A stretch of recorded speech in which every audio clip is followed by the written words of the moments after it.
ನಮಸ್ತೆ ಫ್ರೆಂಡ್ಸ್, ರಾಜ್ ಜಾಬ್ಸ್ಗೆ ಸ್ವಾಗತ. ಫ್ರೆಂಡ್ಸ್, ಸಮಾಜ ಕಲ್ಯಾಣ ಇಲಾಖೆಯಿಂದ ಡ್ರೋನ್ ಪೈಲಟ್ ಹುದ್ದೆಗಳಿಗೆ ಅರ್ಜಿಗಳನ್ನು ಆಹ್ವಾನಿಸಲಾಗಿದೆ ನೋಡಿ. 15 ದಿವಸ ಇಲ್ಲಿ ನೋಡಿ 15 ದಿನಗಳ ವಸತಿ ಸಹಿತ ತರಬೇತಿ ಇರುತ್ತೆ. ತರಬೇತಿ ಮುಗಿದ ನಂತರ ಜಾಬ್ ಕೂಡ ಫೈನಲ್ ಆಗುತ್ತೆ ನೋಡಿ. ಆಯ್ಕೆಯಾದ ಅಭ್ಯರ್ಥಿಗಳಿಗೆ ಕೇವಲ ಒಂದು ಸಂದರ್ಶನ ಇರುತ್ತೆ. ಯಾವುದೇ ರೀತಿಯ ಲಿಖಿತ ಪರೀಕ್ಷೆ ಆಗಲಿ, ಯಾವುದೇ ರೀತಿಯ ಒಂದು ಅರ್ಜಿ ಶುಲ್ಕ ಆಗಲಿ ಇರಲ್ಲ. ಸಮಾಜ ಕಲ್ಯಾಣ ಇಲಾಖೆಯಿಂದ ಪರಿಶಿಷ್ಟ ಜಾತಿ ಅಭ್ಯರ್ಥಿಗಳಿಗೆ ಡ್ರೋನ್ ಪೈಲಟ್ ತರಬೇತಿಗೆ ಅರ್ಹರಿಂದ ಅರ್ಜಿಗಳನ್ನು ಆಹ್ವಾನಿಸಲಾಗಿದೆ ನೋಡಿ. ಹಾಗೆ ರಾಜ್ಯದ 4 ಕಂದಾಯ ವಿಭಾಗದಲ್ಲಿ ಪ್ರತ್ಯೇಕವಾಗಿ 15 ದಿನಗಳ ಕಾಲ ವಸತಿ ಸಹಿತ ತರಬೇತಿಯನ್ನು ನೀಡಲಾಗುತ್ತೆ ಅಂತ ಹೇಳಿದ್ದಾರೆ ನೋಡಿ. ಹಾಗೆ ಯಶಸ್ವಿಯಾಗಿ ಪೂರ್ಣಗೊಳಿಸಿದವರಿಗೆ ಪ್ರಮಾಣ ಪತ್ರವನ್ನು ಕೂಡ ವಿತರಿಸಲಾಗುತ್ತೆ ಅಂತ ಹೇಳಿದ್ದಾರೆ. ಹಾಗೆ ಫ್ರೆಂಡ್ಸ್, ಆಯ್ಕೆಯಾದಂಥ ಅಭ್ಯರ್ಥಿಗಳಿಗೆ ಜಾಬ್ ಕೂಡ ಇರುತ್ತೆ. ಹಾಗೆ ಆಗಸ್ಟ್ 15ರವರೆಗೆ ಅರ್ಜಿ ಸಲ್ಲಿಸಲು ಅವಕಾಶವಿದೆ ನೋಡಿ. ಕೊನೆಯ ದಿನಾಂಕ ಆಗಸ್ಟ್ 15 ಆಗಿರುತ್ತೆ. ಹಾಗೆ 18ರಿಂದ 65 ವರ್ಷದ ಒಳಗಿನವರು ಕೂಡ ಅರ್ಜಿಗಳನ್ನು ಸಲ್ಲಿಸಬಹುದಾಗಿರುತ್ತೆ. ಈ ಒಂದು ಅಫಿಷಿಯಲ್ ವೆಬ್ಸೈಟಿಗೆ ಹೋಗಿ ನೀವು ನೇರವಾಗಿ ಅರ್ಜಿಗಳನ್ನು ಸಲ್ಲಿಸಬಹುದು. ಮೊದಲ ಹಂತದಲ್ಲಿ 1248 ಹುದ್ದೆಗಳಿಗೆ ನೇಮಕಾತಿ ಇರುತ್ತೆ ನೋಡಿ. ಹಾಗೆ ಈ ಒಂದು ತರಬೇತಿ ಕೂಡ ಅಂದರೆ ಮೊದಲಿಗೆ ತರಬೇತಿಯನ್ನು ಕೂಡ ನೀಡಲಾಗುತ್ತೆ ನೋಡಿ. ತರಬೇತಿಯಲ್ಲಿ ಪಾಸಾದಂಥ ಅಭ್ಯರ್ಥಿಗಳಿಗೆ ಫೋಟೋಗ್ರಫಿ ಮತ್ತು ವಿಡಿಯೋಗ್ರಫಿ, ಕೃಷಿ, ಗಣಿ ಮತ್ತು ಲಾಜಿಸ್ಟಿಕ್ಸ್ ಸೇರಿದಂತೆ ಅನೇಕ ಕ್ಷೇತ್ರಗಳಲ್ಲಿ ಡ್ರೋನ್ಗಳ ಬಳಕೆಯಾಗುತ್ತಿರುವುದರಿಂದ ಉದ್ಯೋಗಾವಕಾಶಗಳು ಕೂಡ ಹೆಚ್ಚುತ್ತಿವೆ. ಈ ಹಿನ್ನೆಲೆಯಲ್ಲಿ ಡ್ರೋನ್ ನಿರ್ವಹಣೆಯ ತರಬೇತಿ ನೀಡುವ ಯೋಜನೆಯನ್ನು ರಾಜ್ಯ ಸರ್ಕಾರ ಬಜೆಟ್ನಲ್ಲಿ ಘೋಷಿಸಿತ್ತು. ಯೋಜನೆಯ ಪ್ರಸ್ತುತ ಸಾಲಿನಲ್ಲಿ ಪುರುಷರು ಹಾಗೂ ಮಹಿಳೆಯರು ಸೇರಿ 5,000 ಜನರಿಗೆ ತರಬೇತಿ ನೀಡುವ ಗುರಿ ಹೊಂದಲಾಗಿದೆ ಅಂತ ಹೇಳಿದ್ದಾರೆ ನೋಡಿ. ಇನ್ನು ಈ ಹುದ್ದೆಗಳಿಗೆ ಅರ್ಜಿ ಸಲ್ಲಿಸುವಂಥ ಅಭ್ಯರ್ಥಿಗಳಿಗೆ ಅರ್ಹತೆಯನ್ನು ನೋಡೋದಾದರೆ ಕರ್ನಾಟಕ ರಾಜ್ಯದ ನಿವಾಸಿಯಾಗಿರಬೇಕು. ಅರ್ಜಿ ಸಲ್ಲಿಸುವ ಕೊನೆಯ ದಿನಾಂಕದೊಳಗಾಗಿ ನಿಗದಿತ ನಮೂನೆಯಲ್ಲಿ ಜಾತಿ ಮತ್ತು ಆದಾಯ ಪ್ರಮಾಣ ಪತ್ರ ಹೊಂದಿರಬೇಕು. ದೈಹಿಕ ಅಂಗವಿಕಲ ಮೀಸಲಾತಿಯಡಿ ಅರ್ಜಿ ಸಲ್ಲಿಸುವ ಅಭ್ಯರ್ಥಿ ನಿಗದಿತ ಪ್ರಾಧಿಕಾರದಿಂದ ನಿಗದಿಪಡಿಸಲಾದ ಕೊನೆಯ ದಿನಾಂಕದೊಳಗೆ ಅಂಗವಿಕಲ ಪ್ರಮಾಣ ಪತ್ರ ಹೊಂದಿರಬೇಕು. SLCಯಲ್ಲಿ ಪಾಸಾಗಿರಬೇಕಾಗತ್ತೆ. ಹಾಗೆ ವಾರ್ಷಿಕ ಆದಾಯ 8 ಲಕ್ಷಗಳನ್ನು ಮೀರಿರಬಾರ್ದು. ಇನ್ನು SSLCಯಲ್ಲಿ ಉತ್ತೀರ್ಣರಾಗಿರಬೇಕು ಹಾಗೂ ಮೊದಲು ಅರ್ಜಿ ಸಲ್ಲಿಸಿದವರಿಗೆ ಪ್ರಥಮ ಆದ್ಯತೆಯನ್ನು ನೀಡಲಾಗುತ್ತೆ ಅಂತ ಹೇಳಿದ್ದಾರೆ. ಈ ಒಂದು ಅಫಿಷಿಯಲ್ ವೆಬ್ಸೈಟಿಗೆ ಹೋಗಿ ಆನ್ಲೈನ್ ಮೂಲಕ ನೀವು ನೇರವಾಗಿ ಅರ್ಜಿಗಳನ್ನು ಸಲ್ಲಿಸಬಹುದು. ಅರ್ಜಿ ಸಲ್ಲಿಸಲಿಕ್ಕೆ 18/8/2024 15/8/2024 ನೋಡಿ. 15 ಆಗಸ್ಟ್ 2024 ಅರ್ಜಿ ಸಲ್ಲಿಸಲು ಕೊನೆಯ ದಿನಾಂಕ ಆಗಿರುತ್ತೆ. ಈ ಒಂದು ಅಫಿಷಿಯಲ್ ವೆಬ್ಸೈಟಿಗೆ ಹೋಗಿ ನೀವು ಅರ್ಜಿಗಳನ್ನು ಸಲ್ಲಿಸಬಹುದು. ಅರ್ಜಿ ಸಲ್ಲಿಸುವಾಗ ನಿಮಗೆ ಫ್ರೆಂಡ್ಸ್ ಒಂದು ಕಾಸ್ಟ್ ಇನ್ಕಮ್ ಸರ್ಟಿಫಿಕೇಟು, ಹಾಗೆ ನಿಮ್ಮ ಫೋಟೋ ಮತ್ತು SLC ಎಜುಕೇಷನಲ್ ಡಾಕ್ಯುಮೆಂಟು ಮತ್ತು ನಿಮ್ಮ ಕಾಸ್ಟ್ ಇನ್ಕಮ್ ಸರ್ಟಿಫಿಕೇಟ್ ಇಷ್ಟನ್ನು ತೆಗೆದುಕೊಂಡು ಆಧಾರ್ ಕಾರ್ಡ್ ಕೂಡ ಬೇಕಾಗುತ್ತೆ. ಅಷ್ಟನ್ನು ತೆಗೆದುಕೊಂಡು ನೀವು ಆನ್ಲೈನ್ ಮೂಲಕ ಈ ಒಂದು ಹುದ್ದೆಗಳಿಗೆ ಅರ್ಜಿಗಳನ್ನು ಸಲ್ಲಿಸಬಹುದು. ನೇರ ಸಂದರ್ಶನ ಇರುತ್ತೆ ನೋಡಿ.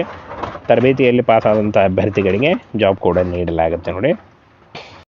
ಫ್ರೆಂಡ್ಸ್, ಸಮಾಜ ಕಲ್ಯಾಣ ಇಲಾಖೆಯಿಂದ ಡ್ರೋನ್ ಪೈಲಟ್ ಹುದ್ದೆಗಳಿಗೆ ಅರ್ಜಿಗಳನ್ನು ಆಹ್ವಾನಿಸಲಾಗಿದೆ ನೋಡಿ.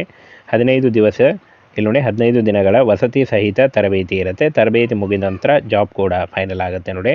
ಆಯ್ಕೆಯಾದ ಅಭ್ಯರ್ಥಿಗಳಿಗೆ ಕೇವಲ ಒಂದು ಸಂದರ್ಶನ ಇರುತ್ತೆ. ಯಾವುದೇ ರೀತಿಯ ಲಿಖಿತ ಪರೀಕ್ಷೆ ಆಗಲಿ, ಯಾವುದೇ ರೀತಿಯ ಒಂದು ಅರ್ಜಿ ಶುಲ್ಕ ಆಗಲಿ ಇರಲ್ಲ. ಸಮಾಜ ಕಲ್ಯಾಣ ಇಲಾಖೆಯಿಂದ ಪರಿಶಿಷ್ಟ ಜಾತಿ ಅಭ್ಯರ್ಥಿಗಳಿಗೆ ಡ್ರೋನ್ ಪೈಲಟ್ ತರಬೇತಿಗೆ ಅರ್ಹರಿಂದ ಅರ್ಜಿಗಳನ್ನು ಆಹ್ವಾನಿಸಲಾಗಿದೆ ನೋಡಿ. ಹಾಗೆ ರಾಜ್ಯದ 4 ಕಂದಾಯ ವಿಭಾಗದಲ್ಲಿ ಪ್ರತ್ಯೇಕವಾಗಿ 15 ದಿನಗಳ ಕಾಲ ವಸತಿ ಸಹಿತ ತರಬೇತಿಯನ್ನು ನೀಡಲಾಗುತ್ತೆ ಅಂತ ಹೇಳಿದ್ದಾರೆ ನೋಡಿ. ಹಾಗೆ ಯಶಸ್ವಿಯಾಗಿ ಪೂರ್ಣಗೊಳಿಸಿದವರಿಗೆ ಪ್ರಮಾಣ ಪತ್ರವನ್ನು ಕೂಡ ವಿತರಿಸಲಾಗುತ್ತೆ ಅಂತ ಹೇಳಿದ್ದಾರೆ. ಹಾಗೆ ಫ್ರೆಂಡ್ಸ್, ಆಯ್ಕೆಯಾದಂಥ ಅಭ್ಯರ್ಥಿಗಳಿಗೆ ಜಾಬ್ ಕೂಡ ಇರುತ್ತೆ. ಹಾಗೆ ಆಗಸ್ಟ್ 15ರವರೆಗೆ ಅರ್ಜಿ ಸಲ್ಲಿಸಲು ಅವಕಾಶವಿದೆ ನೋಡಿ. ಕೊನೆಯ ದಿನಾಂಕ ಆಗಸ್ಟ್ 15 ಆಗಿರುತ್ತೆ. ಹಾಗೆ 18ರಿಂದ 65 ವರ್ಷದ ಒಳಗಿನವರು ಕೂಡ ಅರ್ಜಿಗಳನ್ನು ಸಲ್ಲಿಸಬಹುದಾಗಿರುತ್ತೆ. ಈ ಒಂದು ಅಫಿಷಿಯಲ್ ವೆಬ್ಸೈಟಿಗೆ ಹೋಗಿ ನೀವು ನೇರವಾಗಿ ಅರ್ಜಿಗಳನ್ನು ಸಲ್ಲಿಸಬಹುದು. ಮೊದಲ ಹಂತದಲ್ಲಿ 1248 ಹುದ್ದೆಗಳಿಗೆ ನೇಮಕಾತಿ ಇರುತ್ತೆ ನೋಡಿ. ಹಾಗೆ ಈ ಒಂದು ತರಬೇತಿ ಕೂಡ ಅಂದರೆ ಮೊದಲಿಗೆ ತರಬೇತಿಯನ್ನು ಕೂಡ ನೀಡಲಾಗುತ್ತೆ ನೋಡಿ. ತರಬೇತಿಯಲ್ಲಿ ಪಾಸಾದಂಥ ಅಭ್ಯರ್ಥಿಗಳಿಗೆ ಫೋಟೋಗ್ರಫಿ ಮತ್ತು ವಿಡಿಯೋಗ್ರಫಿ, ಕೃಷಿ, ಗಣಿ ಮತ್ತು ಲಾಜಿಸ್ಟಿಕ್ಸ್ ಸೇರಿದಂತೆ ಅನೇಕ ಕ್ಷೇತ್ರಗಳಲ್ಲಿ ಡ್ರೋನ್ಗಳ ಬಳಕೆಯಾಗುತ್ತಿರುವುದರಿಂದ ಉದ್ಯೋಗಾವಕಾಶಗಳು ಕೂಡ ಹೆಚ್ಚುತ್ತಿವೆ. ಈ ಹಿನ್ನೆಲೆಯಲ್ಲಿ ಡ್ರೋನ್ ನಿರ್ವಹಣೆಯ ತರಬೇತಿ ನೀಡುವ ಯೋಜನೆಯನ್ನು ರಾಜ್ಯ ಸರ್ಕಾರ ಬಜೆಟ್ನಲ್ಲಿ ಘೋಷಿಸಿತ್ತು. ಯೋಜನೆಯ ಪ್ರಸ್ತುತ ಸಾಲಿನಲ್ಲಿ ಪುರುಷರು ಹಾಗೂ ಮಹಿಳೆಯರು ಸೇರಿ 5,000 ಜನರಿಗೆ ತರಬೇತಿ ನೀಡುವ ಗುರಿ ಹೊಂದಲಾಗಿದೆ ಅಂತ ಹೇಳಿದ್ದಾರೆ ನೋಡಿ. ಇನ್ನು ಈ ಹುದ್ದೆಗಳಿಗೆ ಅರ್ಜಿ ಸಲ್ಲಿಸುವಂಥ ಅಭ್ಯರ್ಥಿಗಳಿಗೆ ಅರ್ಹತೆಯನ್ನು ನೋಡೋದಾದರೆ ಕರ್ನಾಟಕ ರಾಜ್ಯದ ನಿವಾಸಿಯಾಗಿರಬೇಕು. ಅರ್ಜಿ ಸಲ್ಲಿಸುವ ಕೊನೆಯ ದಿನಾಂಕದೊಳಗಾಗಿ ನಿಗದಿತ ನಮೂನೆಯಲ್ಲಿ ಜಾತಿ ಮತ್ತು ಆದಾಯ ಪ್ರಮಾಣ ಪತ್ರ ಹೊಂದಿರಬೇಕು. ದೈಹಿಕ ಅಂಗವಿಕಲ ಮೀಸಲಾತಿಯಡಿ ಅರ್ಜಿ ಸಲ್ಲಿಸುವ ಅಭ್ಯರ್ಥಿ ನಿಗದಿತ ಪ್ರಾಧಿಕಾರದಿಂದ ನಿಗದಿಪಡಿಸಲಾದ ಕೊನೆಯ ದಿನಾಂಕದೊಳಗೆ ಅಂಗವಿಕಲ ಪ್ರಮಾಣ ಪತ್ರ ಹೊಂದಿರಬೇಕು. SLCಯಲ್ಲಿ ಪಾಸಾಗಿರಬೇಕಾಗತ್ತೆ. ಹಾಗೆ ವಾರ್ಷಿಕ ಆದಾಯ 8 ಲಕ್ಷಗಳನ್ನು ಮೀರಿರಬಾರ್ದು. ಇನ್ನು SSLCಯಲ್ಲಿ ಉತ್ತೀರ್ಣರಾಗಿರಬೇಕು ಹಾಗೂ ಮೊದಲು ಅರ್ಜಿ ಸಲ್ಲಿಸಿದವರಿಗೆ ಪ್ರಥಮ ಆದ್ಯತೆಯನ್ನು ನೀಡಲಾಗುತ್ತೆ ಅಂತ ಹೇಳಿದ್ದಾರೆ. ಈ ಒಂದು ಅಫಿಷಿಯಲ್ ವೆಬ್ಸೈಟಿಗೆ ಹೋಗಿ ಆನ್ಲೈನ್ ಮೂಲಕ ನೀವು ನೇರವಾಗಿ ಅರ್ಜಿಗಳನ್ನು ಸಲ್ಲಿಸಬಹುದು. ಅರ್ಜಿ ಸಲ್ಲಿಸಲಿಕ್ಕೆ 18/8/2024 15/8/2024 ನೋಡಿ 15 ಆಗಸ್ಟ್ 2024 ಅರ್ಜಿ ಸಲ್ಲಿಸಲು ಕೊನೆಯ ದಿನಾಂಕ ಆಗಿರುತ್ತೆ. ಈ ಒಂದು ಅಫಿಷಿಯಲ್ ವೆಬ್ಸೈಟಿಗೆ ಹೋಗಿ ನೀವು ಅರ್ಜಿಗಳನ್ನು ಸಲ್ಲಿಸಬಹುದು.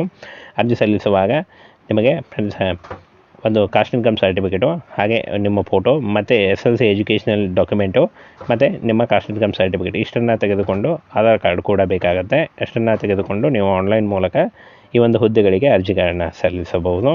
ನೇರ ಸಂದರ್ಶನ ಇರುತ್ತೆ ನೋಡಿ. ತರಬೇತಿಯಲ್ಲಿ ಪಾಸಾದಂಥ ಅಭ್ಯರ್ಥಿಗಳಿಗೆ ಜಾಬ್ ಕೂಡ ನೀಡಲಾಗುತ್ತೆ ನೋಡಿ.